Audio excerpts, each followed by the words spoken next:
እህቷን ያወቀቻት በጣቷ ነበር። በጣም ይገርማል። በጣም ያሳዝናል። ምን አይነት ጭካኔ፣ ምን አይነት አረመኔነት ነው! ወላሂ العظيم ወስደው ደፍረው ቅንጭላቷን ለሁለት ክፍል አድርገው ፍሽፍሽ አድርገው። በደሴ ከተማ ትምህርት ስትማር የነበረ የራያ ቆቦ ተወላጅ አንዲት ወጣት ልጅ በአሰቃቂ ሁኔታ ስልኳ ተበላሽቶባት ለማሰራት ወደ ከተማ ሂዳ ስትመለስ ለጓደኛዋ ደውላ ባምቧ ደርሻለሁኝ እየመጣሁ ነው ካለቻት በኋላ በድጋሚ አልደወለችላት። ከዛ በኋላ ስልኳን ማልሰራ ሲላት አድራሻዋ ሲጠፋባት ከዛ በማፈላለግ ላይ ስትገኝ በጣም በአሰቃቂ ሁኔታ ተደፍራ ቅንጭላቷን ለሁለት ፍጭፍጭ ብሎ ተከፍሎ ሞታ ተገኘች። መፍትሄ ግን የለም። ሰላም እንዴት ናችሁ? እባካችሁ ይህን ቪዲዮ ሪፖስት በማድረግ ጀምሩት። ምስሉ ላይ የምትመለከቷት እህታችን ሊዛ ደሳለኝ ትባላለች። የራያ ቆቦ ተወላጅ ስትሆን የኮሌጅ ትምህርት ለመማር የምትኖረው ደሴ ነው።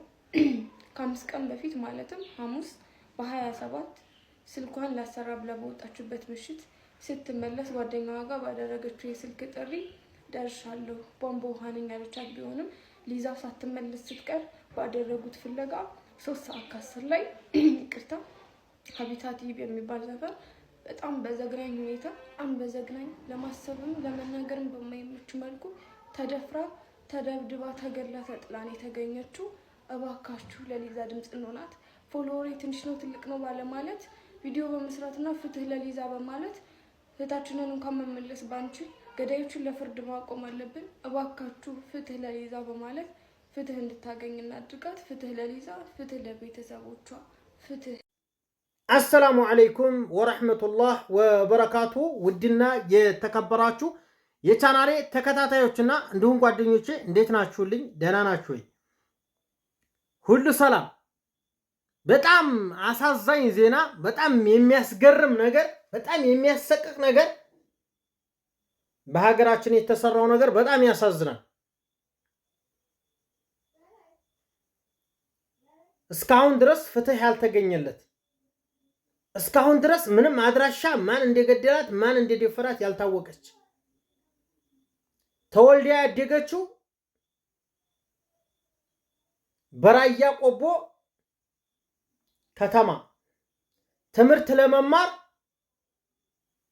ደሴ መታ ደሴ ዩኒቨርሲቲ እየተማረች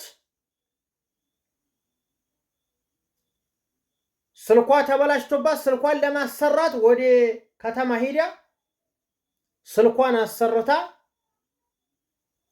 ስትመለስ ባምቧ ደርሻለሁ ብላ ለጓደኛዋ ደውላላት እየመጣው ነው ብላት ያንን ቃል እንደተናገረች በዛው ጠፋቻት። እሷም ስልኳ አልሰራላት ሲል ልጅቷን ማፈላለግ ጀመረች። አፈላልጋ ልጅቷን ያገኘቻት ግን በጣም በአሰቃቂ ሁኔታ መደፈር እኮ ሁሉም ሰው ይደፈራል ሁሉም ሰው። ነገር ግን ምን አይነት ጭካኔነት ምን አይነት አረመኔነት ባናውቅም በደሴ ከተማ ልጅቷን አግተው ወስደው ደፍረው ቅንጭላቷን ፍጭፍጭ አድርገው ጥለው እህቷ ግን ስታገኛት በፊቷ እንዳታቃት ፍጭፍጭ አድርገዋታል። ቅንጭላቷን ፍርጥርጥ አድርገዋታል። እህቷን ያወቀቻት በጣቷ ነበር። በጣም ይገርማል። በጣም ያሳዝናል።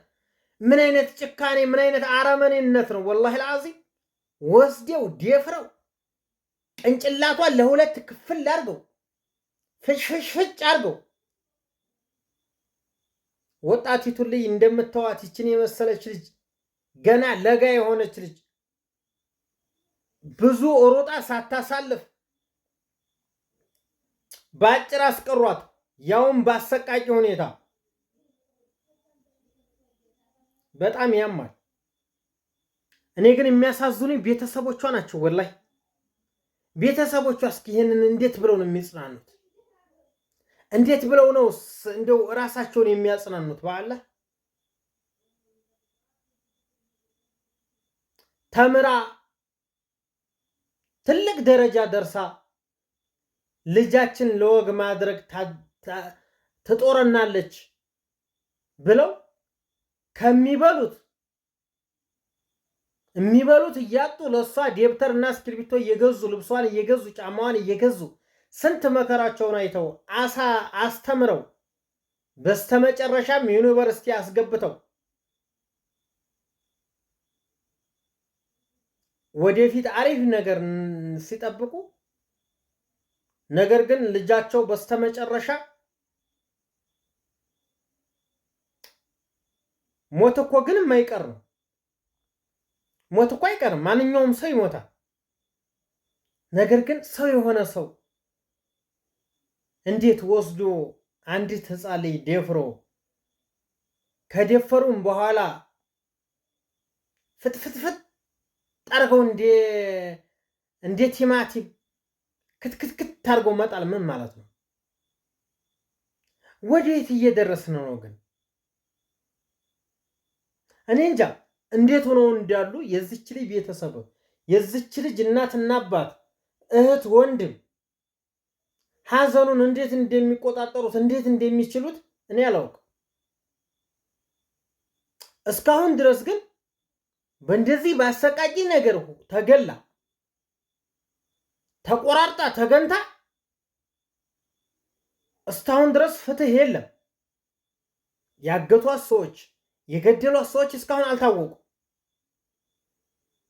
ማንም የመንግስት አካል እያነሳው አይደለም።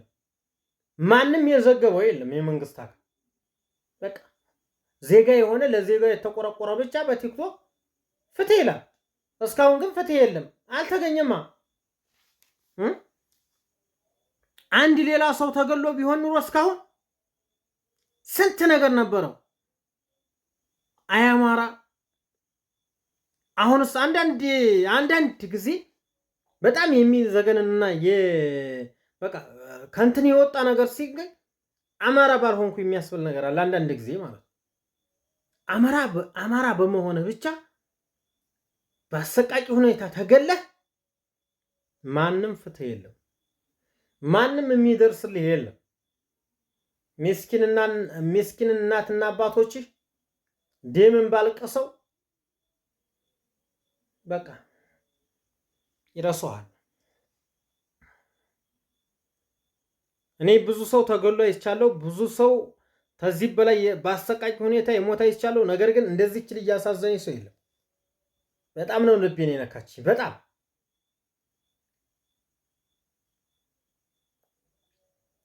አሁን ጊዜ በአገሯ ላይ እንደዚህ ሆና ተገላ ቢሆን እስካሁን ገዲዋ ተገንቶ ነበር። ነገር ግን የሞተችው ደሴ ነው። ደሴ ማንም የለም። ማን ሰው ብሎ አማራን ማን ሰው ብሎት ነው የዚች ልጅ ገዳይ ያፈላልጎ የሚያመጣው? ማንም አያመጣላት። ማን